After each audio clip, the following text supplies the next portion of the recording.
Vamos a continuar con lo que hicimos en videos anteriores. Ya preparamos la información de nuestra serie de tiempo y ya la dejamos lista para poder hacer predicciones. Pero ahora falta manipularla un poco más. Pero para ello vamos a contextualizar un poco. Supongamos que queremos hacer una predicción y nos dicen cuál va a ser el valor de cierre para el día viernes, ¿verdad? Bueno, si nosotros nada más decimos, bueno, el viernes, pues no tenemos algún antecedente para poder decir, pues va a ser 10 o va a ser 8, ¿verdad? Entonces, generalmente necesitamos algún tipo de preparación o contextualización para poder decir va a ser cierto valor. Comúnmente sería los valores de los días anteriores, un día antes, 2 días antes, 3 días antes, y con eso ya nosotros podemos suponer cuál va a ser el valor de cierre. Ok, lo mismo pasa para cuando hablamos de Machine Learning. Lo que queremos hacer es, si vemos nuestra grafiquita en el cuaderno, tenemos un valor actual. El valor actual sería el valor siguiente que queremos predecir, digamos que sea el día de mañana. Lo que vamos a querer preparar es tomar el día anterior, 2 días anteriores, 3 días anteriores, y transformar esto de alguna forma para que nos dé valores que nos puedan servir como variables independientes. ¿Para qué? Para poder predecir nuestra variable independiente, que sería la siguiente predicción. Este fenómeno de estar tomando valores anteriores y manipularlos de alguna forma se conoce como ventanas de tiempo. También se conocen como ventanas de tiempo deslizantes, pero es más simple llamarlo ventanas de tiempo. Esto, si lo reflejamos en lo que conocíamos antes como regresión, podemos ver que ya toma cierta semejanza. Tenemos algunas variables que podemos tomar como x, que son las medidas anteriores, y una variable y, que sería la que queremos predecir. Entonces, efectivamente, estamos transformando una serie de tiempo a un problema de aprendizaje supervisado. Es más en específico, un problema de regresión. Ok, para esto, ¿cómo le vamos a hacer? Bueno, vamos a regresar a nuestro cuaderno de Júpiter y vamos a crear dos variables nuevas. Una, vamos a decir cuántos datos a futuro queremos reservar para hacer pruebas. El segundo parámetro va a ser el tamaño de la ventana. La ventana es cuántos elementos quiero tomar antes del valor predicho para poder hacer la generación de las nuevas variables. En este caso vamos a decir que vamos a usar una ventana de tamaño 3, o sea, 3 días antes de la predicción. Vamos a ejecutarlo. Ok, ahora, hay que hacer un cambio muy específico cuando estamos trabajando con pandas. ¿Por qué? Porque si nosotros nada más tomamos la ventana así como tal y le damos la media y el promedio, lo que está haciendo en realidad es tomar el valor que queremos predecir. Entonces ya estamos tomando medidas del futuro, algo que sería imposible. Entonces para ello hay que mover toda la serie de tiempo un día y ahora sí tomar el ventaneo. ¿Ok?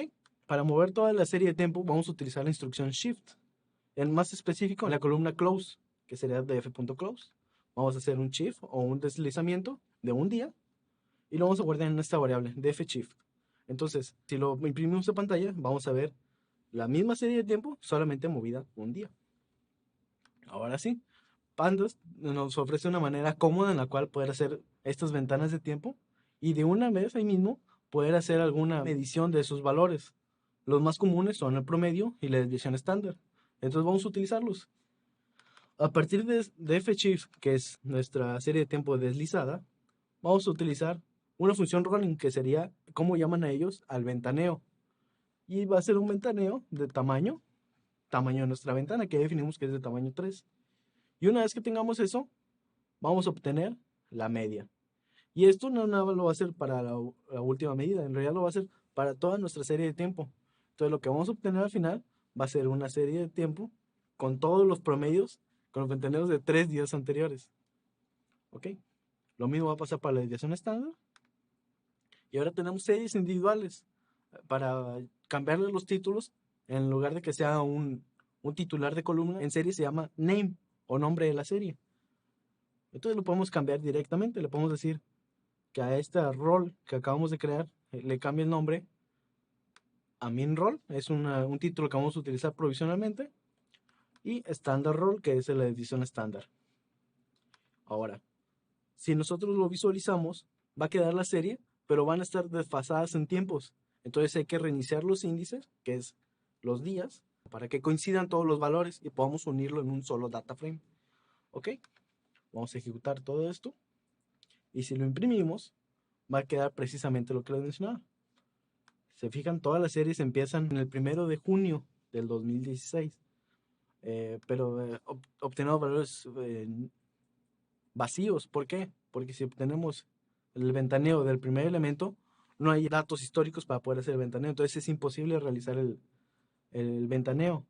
Entonces queremos eliminar las 3 primeros días porque no nos van a servir para poder hacer predicciones. Entonces tenemos que registrarlo. Entonces lo que vamos a hacer es unir estas series con la serie original y la vamos a cortar los primeros 3 elementos.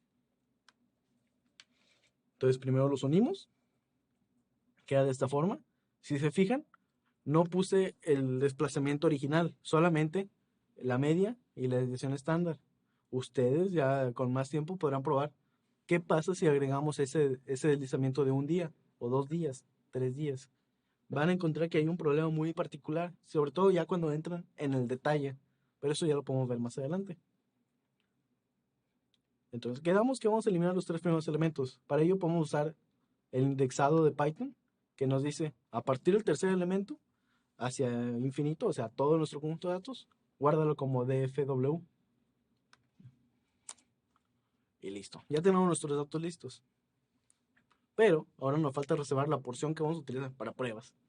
A diferencia de clasificación y regresión, donde utilizamos el train test split, la función específica de Python, lo que vamos a hacer nada más es reservar la última parte de nuestros datos.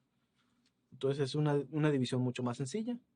Le vamos a decir que en test guarde los últimos elementos de nuestro data frame y en train obtenga los primeros menos el tamaño del conjunto de pruebas, ¿ok? Que ya establecimos previamente que van a ser 2 meses o 60 días. Entonces de pruebas solamente vamos a utilizar 2 meses, ¿ok? Ahora, lo que nos interesa predecir es el valor de cierre. Esto sería nuestro variable dependiente o y. Entonces vamos a hacer eso. Hay que asignarle a y el valor de closed para test y para train. Y el restante, que sería el min roll y el standard roll, lo vamos a guardar como xtest y como xtrain. ¿Ok? Entonces ya tenemos nuestros conjuntos de datos separados, listo para poder empezar a hacer predicciones. Ahora, ¿cómo establecemos las predicciones o cómo hacemos predicciones? Bueno, ya estuvimos viendo algunos videos de regresión. Podemos tomar cualquiera de esos algoritmos y aplicarlos y empezar a compararlos, cómo funcionan. En este video en específico vamos a utilizar una SVR, una máquina de soporte vectorial para regresión. Vamos a utilizar de la librería sklearn de SVM, la clase SVR. Vamos a inicializarla. Vamos a especificarle el gamma, solamente para que no nos marque un error o un warning Python en esta versión en específico. Tal vez en su versión ya no sea necesario. Vamos a entrenarla con nuestros datos X y Y de entrenamiento y a partir de ahí ya podemos hacer predicciones. Podemos decirle que nuestra SVR haga una predicción con el conjunto de datos de entrenamiento. Ese le vamos a actualizar el índice para que coincida y lo vamos a hacer una serie para que quede compactado en la estructura que podamos estar utilizando. Lo mismo va a ser para la prueba. ¿Ok? Entonces ya tenemos todo preparado. Ahora falta graficarlo para poder visualizar qué es lo que está pasando. En primera instancia vamos a dejar una figura algo grande. Vamos a ponerle un 9×5. Vamos a agregar el conjunto de entrenamiento Y. Vamos a agregar el conjunto de pruebas Y. Pero en predicción y en valor real. Recordemos que la predicción va con el guión bajo hat y el real simplemente va así, no lo lleva. Vamos a agregar una leyenda para que imprima estas etiquetas que agregamos y vamos a agregarlo en título y lo vamos a imprimir. Ahora sí, nos está generando una gráfica. Podemos ver todo el conjunto de entrenamiento, que es lo azul. En esta parte de aquí, que son los últimos 60 días, ya se ven dos líneas diferentes. Se ve una amarilla y una verde. La amarilla es la predicción y la verde es los datos reales. Aquí puede ser un poquito difícil de verlo, entonces vamos a tratar de agregarle zoom. Si se fijaron, si fueron observativos al principio, agregamos esta parte que dice Matplotlib Notebook. Esta nos permite hacer gráficas de una forma en la que podemos analizarlas dinámicamente. A veces hay que ejecutarlo 2 veces porque se puede presentar un error interno de Python.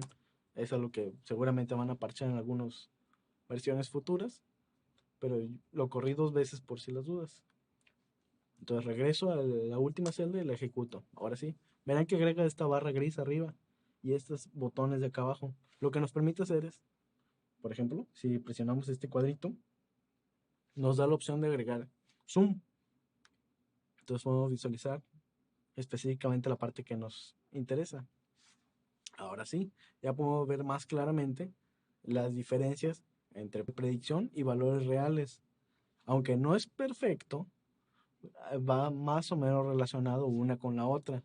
Ahora, recuerden que series de tiempo es un problema complicado.